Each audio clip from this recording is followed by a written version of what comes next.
na Becky ka. Paborito ka pa nga ng mami ko. Hindi ko lang talaga masabi sa kanya na may something sa'yo. Alam mo, Donabel, sorry talaga. Kasi, kaya lang naman talaga kita niligawan kasi, nanggigigil kasi ako sa kilay mo. Ang sarap i-plop, tsaka ahitan, tsaka yung mga makeup mo, mamahalin noon. Teka, ibig sabihin ikaw yung umuubos ng mga makeup ko? Pati ng mga blush on ko? Sorry na, Day. Syempre, imported kasi. Tsaka, kung alam ko lang na mag-beauty pageant ka, di sana nag-apply ako bilang PA mo. Alam mo naman, yun yung bet kong mga racket, di ba? Gusto mo? Gusto mo maging PA ko? Kasi sasali ulit ako ng Binibining Kalabari. Mag-o-open ulit yung application nila. Teka, pang-ilang sali mo na ba? Konti lang. Pang 5. 5? Ang tindi rin ng pananalig mo, no? Hindi kasi ako nananalo-nalo, kaya laban lang. Teka. Kung hindi ka sumasali sa pageant, anong work mo? Sa bahay lang, gardening, cooking. Pero lately, nagtitrain ako ng mga pageant contestants. Alam mo yung gusto nilang mag-training sa makeup, pasarela, overall training. Kaya kung may kilala ka dyan, refer mo sa akin. Mar! Ay, Bobby. Si Donabel pala. Hi, Donabel. Nice to meet Siya you. yung ex ko nung high school. Hindi lang ex. Ako yung first kiss ni Mariano nung high school. Uy! Uy, sige. Baka nagkikwentuhan pa kayo. Mauna na ako. Ay, hindi, Bobby. Sasabay na ako sa'yo. Donabel, pasensya na. Kailangan ko na mauna eh. O sige, basta kwentuhan tayo soon. Dalawin mo ako sa bahay, ha? Oo naman. Promise? Oo. O, sige na. Pasensya na, ha? Sige na. Ingat. Bye-bye. Tara na, Bobby. Ano ba yan? Ex mo talaga yun? Ang ganito. Tsaka ang tangkad. Parang si Abdul, oh. Tsaka, Mar, Tsaka ano, di ka makapaniwalang first kiss ko yon. hindi. Hindi ako makapaniwalang Mariano pala yung pangalan. Wala ako na Mariano! Sorry, Kasi lang yung bakla. Mawawala din yan. Oh, bakla. Tubig ka muna. O yung sweet mo, Mar. Ngayon lang yan. Thank you. So, Bobby, anong desisyon mo? Resign or not to resign? Sa totoo lang, pinag-iisipan ko pa. Kaya lang, sabi ko na kay Chief na mag-resign ako eh. Hindi ka pa naman nagbibigay ng resignation letter di ba? Hindi pa final yan. At tubig mo no? Ay, sorry. Sorry. Paano si Lola? Hindi mo naman siya iiwan totally. Saka, ang alam ko, sa mga cases ni Kapitana, may mga caregiver talaga. Si Donabel! Pero aware ka na tinali ako. Natali ka na ba? Hindi pa. Natali ka na? Sorry, Okay. sorry. Last mo na yan, ha? Sakit. Ayun na nga, si Donabel. Yung pinakilala ko sa'yo kanina, nabanggit niya na dati siyang caregiver sa Home for the Aged bago siya mag-beauty pageants. Baka maka-refer sa atin yun. So, kamusta naman yung muling pagkikita? May spark ba? Eme! Magkumari na lang kami ngayon! Pag sinapak kita, tignan mo! Magkumari na lang kami ngayon. Alam mo, nagtataka nga ako dun eh. Walang work, sumasali lang ng mga beauty pageants, beauty contests. Pero ang syala niya, mamahalin yung mga suot niya. Di ko alam paano niya na-afford yun. Baka kabit ni Mayor! Hindi kayong dalawa ng intriga pa kayo. Naku, malalaman ko din kung sino yung sugar daddy niya. Kasi pinayagan niya ako mag-PA sa kanya, di ba? Uy, talaga. Oo! Extra income. Speaking of my ex, nag-message. Oh, Punta doon tayo sa bahay niya. May pa-wine, chicha, at kwentuhan. I'm excited!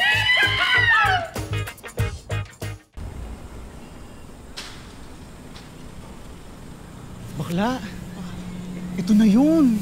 In fairness, yayaman na ng ate mo. Walang work yan, partida. Ganda-gandahan lang. Tapos pabiyukon-biyukon once a year. Bakla, kahina-hinala yun. Stoy, ang ingay mo. Baka kabit ng kontraktor.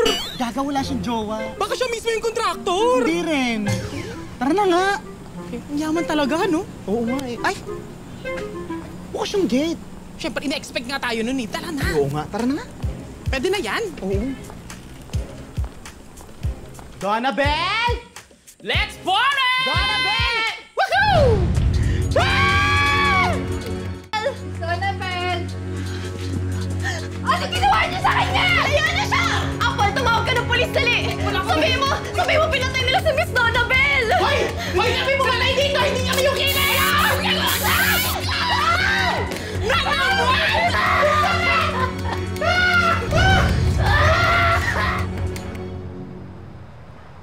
Wala po kaming pinapatay. Tsaka kakasabi ko lang po sa inyo na in-invite lang kami doon para makipagtsikahan. Tapos, yun naabutan namin. So, hindi kayo close. Pero nagpunta kayo doon at gabing-gabi na. Malamang. Mag-iinuman nga dapat kami. Siyempre, gabi yung inuman, di ba? Naku, tama nga si Bobby. Rina-rinahan ka dito sa Station 12. Oo nga. Reyna-reynahan pala, ha? O pues sorry kayo dahil ako ang hahawak ng kasong to. Mar! Abdul! Bobby! Huwag mo nga silang binubuli. Pwede ba, Bobby, nag-iimbestiga ako? Huwag mo silang paboran dahil lang sa kaibigan mo sila. Uy, bakit? Hindi pa ba sapat yung mga statements nila? Hindi naman sila caught in the act of crime. Tsaka walang mga criminal records yung mga yan. Oo, wala kaming ganun. Oo nga, ang babait nga namin eh. Wala nga kaming kaso eh. So, kailangan pa rin nilang dumaan sa proseso, lalo na't may reasonable suspicion. Makiklear lang sila kapag napatunayan na hindi talaga sila involved sa nangyaring krimen. Pero sa ngayon, kailangan nilang ma-detain. Detained? Hindi pwede. I cannot. Girl, ang dami ko ng pinagdaanan. Hindi pwedeng dumagdag pa to. Konti na lang, luluha na ako ng dugo eh. Bobby, tulungan mo kami. Parang awa mo na. Bobby, hindi. Wala talaga kaming ginagawa. Sige, huwag kayo mag-alala. Tutulungan ko kayo. Paano? Eh, di ba officially naka-leave ka? Tapos, magre-resign ka pa. Paano ka makakatulong?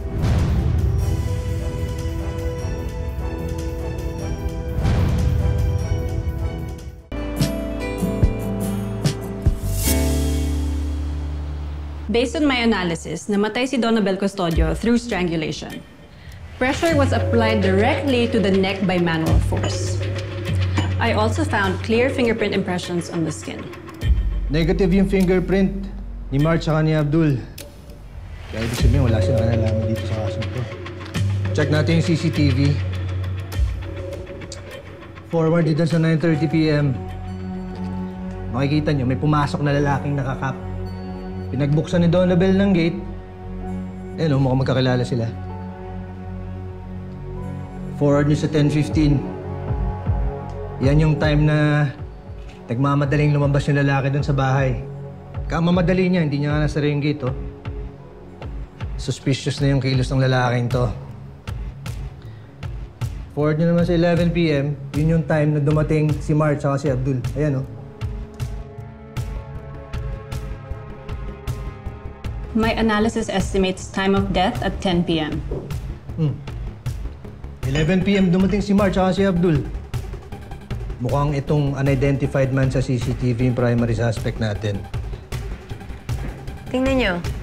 Tingnan yung likod ng jacket niya. Yung logo. Logo yan ang binibining kalabari. Paano nalaman, ma'am? Taon-taon ako nanonood niyan. Kaya organizer at staff lang may merch jacket dahil hindi pa nag-uumpisa yung pageant. Ibig sabihin, isa sa mga staff ng binibiling kalabari yung suspect natin?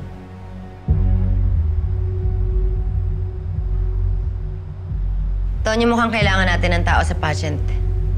And the easiest way in ay maging contestant. Eh dahil hawak ko yung kasong to, I can volunteer na mag-audition.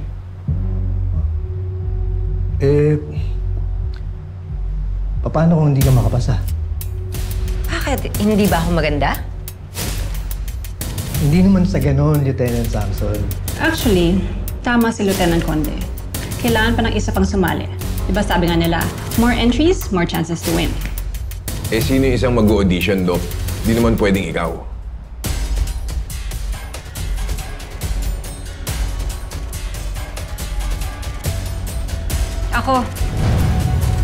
Ako yung isa pang mag-audition para sa Binibining Kalabari.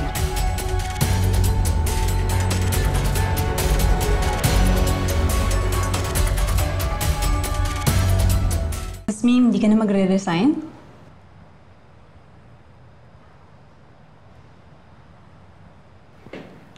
Ano yan, Bobby? Press release mo lang? Paandar mo lang para mapag-usapan ka? Lieutenant Samson, may mga personal akong dahilan kaya ako inisip na mag-resign. Hindi yun paandar lang. Tsaka kung iisipin mo, parang mas advantage para sa akin na sumali ako sa pageant na yun. Kasi inisip nila nag-resign na ako eh.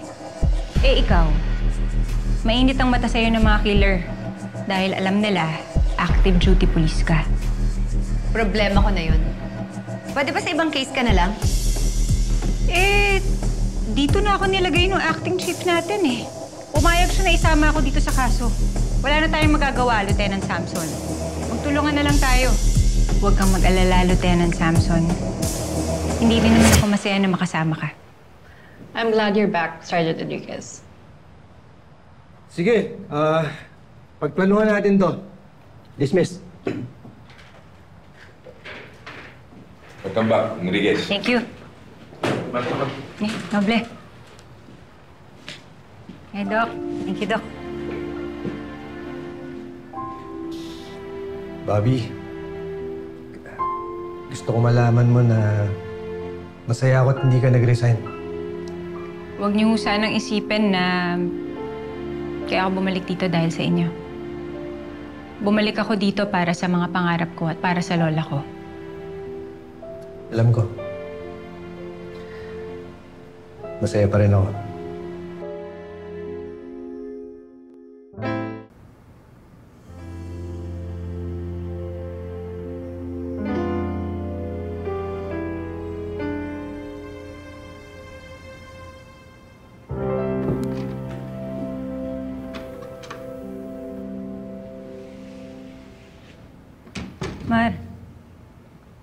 Abdul! Abdul! Uy! Gising. Tignan. Ay, Bobby! Bobby na kami! Anong lalayo na ba kami? Oo, lalaya na kami. Sabi ko ni! Teka lang! Ba't naka-uniform ka? Teka, ibig sabihin ba nito back to work ka na uli? Oo. Oo. At ang unang kaso nga hawakan ko, kaso ng ex mo. Huh? May lead na kami pero wala pang ID yung suspect. Pero kutob namin, parte siya ng Binibining Kalabari. Binibining Kalabari? Anong gagawin mo, Bobby? Kailangan naming pasukin yung Binibining Kalabari Foundation. At para mangyari yun, baka kailangan ko sumali ng pageant.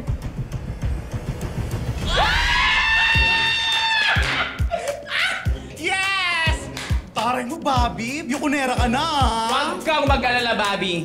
Kaming bahala ni Mar sa'yo. Di ba? Talaga? Yes! Hi everyone, I'm Charaya de Guzman, Barangay San Isidro. Hi everyone, my name is Jade Salvador. I am from Santa Maria, Santo Tomas. Hello everyone, my name is Apple Castro from Barangay San Isidro. Good day everyone, my name is Peach Mongolia from Barangay San Isidro.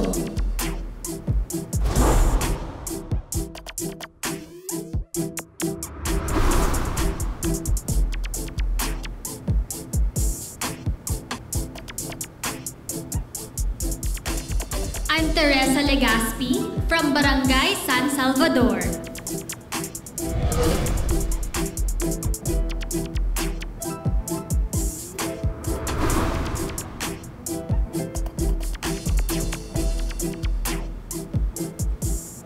My name is Charlie Samson from Barangay San Diego.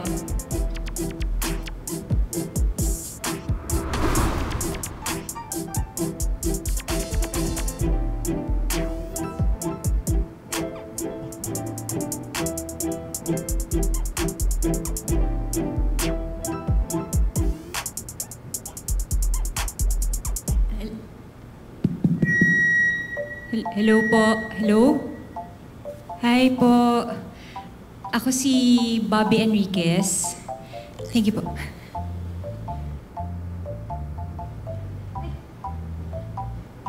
From Santa Fe! I thank you. What's your question? What is your ideal date?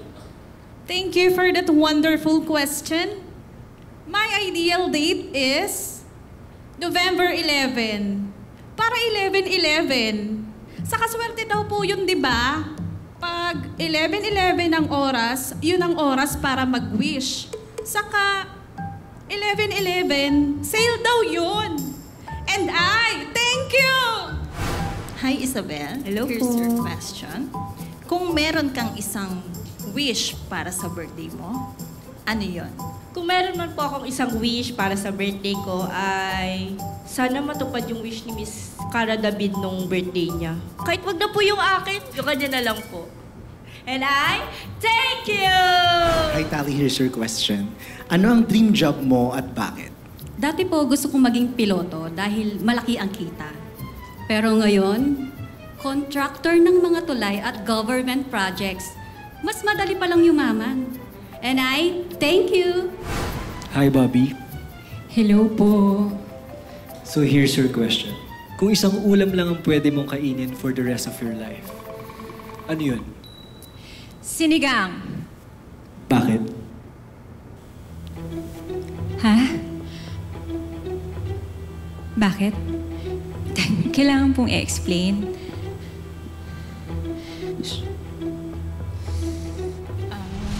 Ganito yung isasagot Paano? mo. Because I want to empower women and their standing in our society. Ay! Diba? Bobby, oh, perfect girl. Amazing. I want to become a beauty queen. Not merely to wear a crown, but to become a beacon, radiant, with purpose, grace, and compassion. Not yet, just like a sunflower that turns its face to the sun, I wish to turn my heart to those in need, illuminating paths with kindness and courage. Because like a sunflower that turns its face into the sun, I wish to turn my heart towards those in need. And I thank you.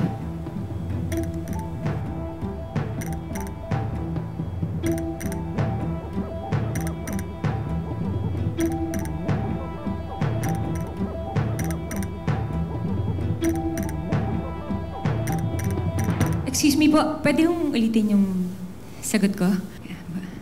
Miss, okay na. Salamat. Ay, pasensya na ho kasi kinakabahan po kasi ako kanina kaya yung sinigang yung nasagot ko, isa na lang, last na lang po. Miss, okay na. You may go. Babalitaan ka na lang namin. Ito na po yung sagot ko, ito na po. Kung ako po yung tatanungin, kung ano po yung ulam na kaya kong kainin habang buhay, ang sagot ko po dyan ay ang adobong puti na gawa ng lola ko. Kung hindi niyo ho natatanong, nagka-demensya ho kasi yung lola ko eh. At alam ko po darating yung panahon na makakalimutan niya na rin magluto nun. Kaya okay lang po sa akin kahit na habang buhay ko pong kainin yung adobong puti ng lola ko. Kasi ibig sabihin nun, hindi niya nakalimutan paano yung lutuin. At ibig sabihin nun, hindi siya magkakademensya. Mahal na mahal ko po yung lola ko eh. Kaya lahat po gagawin ko para sa kanya. Kahit na araw-araw, habang buhay, yun lang ang ulam ko. Okay lang po.